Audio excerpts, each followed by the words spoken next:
Hi, my name is Saurabh Mittal and I am founding director of Circle Wealth Advisors Private Limited. We are a boutique firm where we do complete wealth management and financial planning for our HNI clients. I am in the field of personal finance since more than 20 years.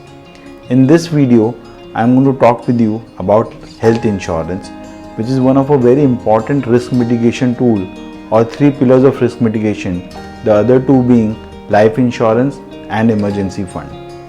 Now we all know it is a no-brainer to have a health insurance policy, more popularly known as a Mediclaim, which helps you in covering all your hospital expenses if someone is hospitalized.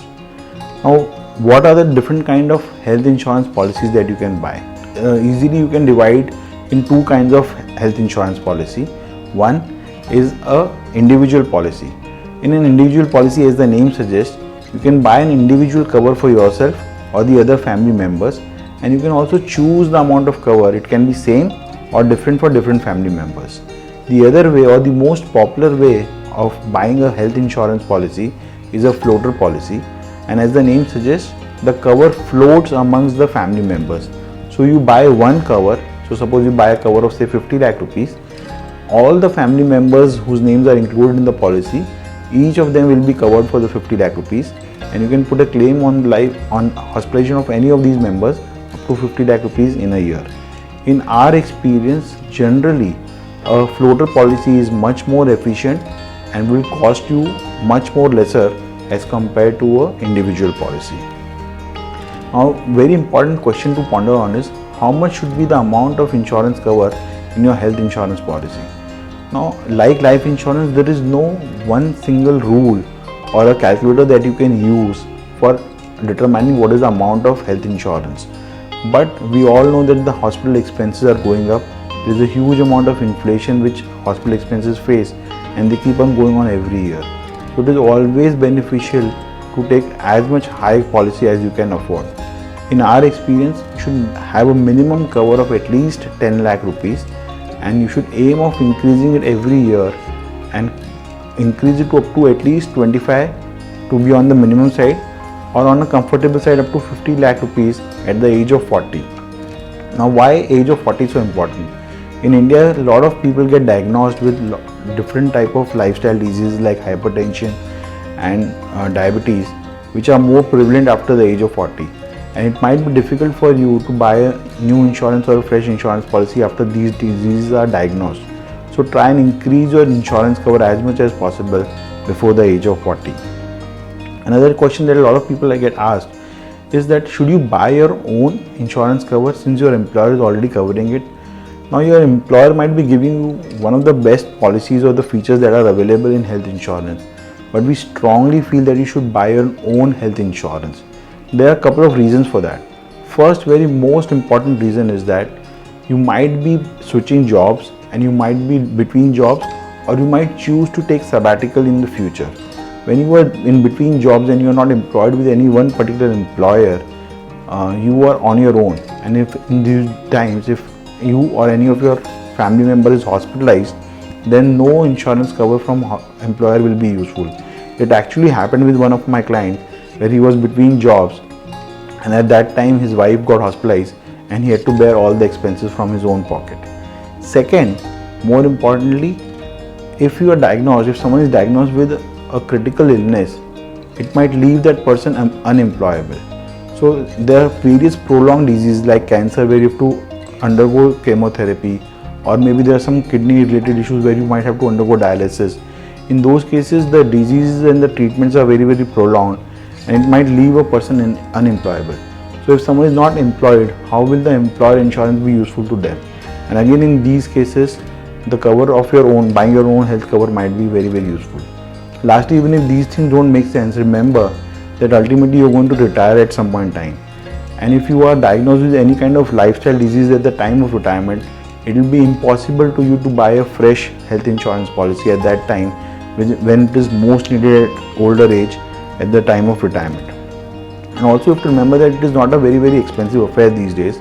For example, a person whose age around in early 30s, a male with his spouse and 2 kids, if he has to buy a cover of 10 lakh rupees, the premium is going to be around 20 to 23,000 rupees. So one can easily afford to pay about 2000 rupees a month to take a cover of 10 lakh rupees. Another thing that a lot of people want to inquire about is top-ups. Now top-up is a tool which will help you in reducing your overall premium outflow, where you buy a base insurance policy and then buy a top-up cover which can help you in decreasing the total amount. So suppose if you have a base policy of 10 lakh rupees and you want to increase your cover up to say 50 lakh rupees, you can buy another top-up of 40 lakh rupees, where the base will be covered by the base policy and any other claim which is about 10 lakh rupees will be covered by the top-up insurance. It's a good thing to do, but you have to remember a few things which are very, very important. These specific 4 things. First, the deductible amount in your top-up should be equal to your base policy. So if your base policy is 10 lakh rupees, the deductible amount should be the same 10 lakh rupees. It cannot be more than that, because otherwise you will not be covered for the whole amount. Second, buy a top-up from the same insurance company from which you have the base insurance. It is so important because if at the time of claim, if you have to take a claim from your top-up policy, you will have to do all the paperwork all the way again, which will delay the money that you will have to get from your insurance company. If it is from the same company, the process will be much faster. Third, buy the policy with same room choice. Don't go for a cheaper policy where in your base policy you might be able to entitled to get a higher room, maybe single or private room, which is not entitled in your top-up policy. It will not be useful. So make sure that the same room choices are available in the top-up as it is available in your base policy. And lastly, make sure that the policy anniversary of your top-up is same as your health base policy and should not be varying, because in those gaps you might not be adequately covered. Now, what are the mistakes that people do that you have to really take care? And my final words on health insurance. In some insurance policies, we have seen that insurance companies tend to offer you an option of co-payment, which can significantly reduce your insurance premium. Don't opt for these kind of co-payments, because at the time of the claim, you will be spending much more than what you are saving in this insurance premium. So don't opt for co-payment. Second, make sure that there is no room rent capping in your policy. If a room rent capping is subjected to your insurance policy, it significantly reduces the amount of claim that the company has to pay in case of these policies. Third thing, don't ever miss your premium due dates, especially in terms of health insurance. In health insurance, when you buy a new policy, there are certain specific exclusions which are applicable to new policies, maybe for a year or two. If you miss your premium, your policy lapses and you will have to buy a new policy. So suppose if you had a policy for last 5 years and you missed and the policy lapsed, you would have to start all over again, and again you will be subjected to this fresh exclusion, which is a very, very big nightmare. So make sure you never miss your premium on your health insurance. Fourth, don't depend on the no claim bonus that you would accumulate on your health insurance policy. A lot of times we have seen people that they take only 5 lakh 10 lakh rupees cover and they feel that they will be adequately covered because they will get a huge no claim bonus. Don't depend on them. It's a good thing to have. It acts as a buffer, but don't feel that if you have a no claim bonus, you have an adequate amount of cover. So don't be dependent on no claim bonus. And lastly, once you have your policy, check all your contact details and check the list of non-cashless hospitals which are available in your vicinity. So make sure you and your family members are aware of these hospitals, and you can take the right decision of taking admission in the right hospital where the cashless facility is available from your insurance company. Thank you so much. Do take a good care of yourself in this pandemic times.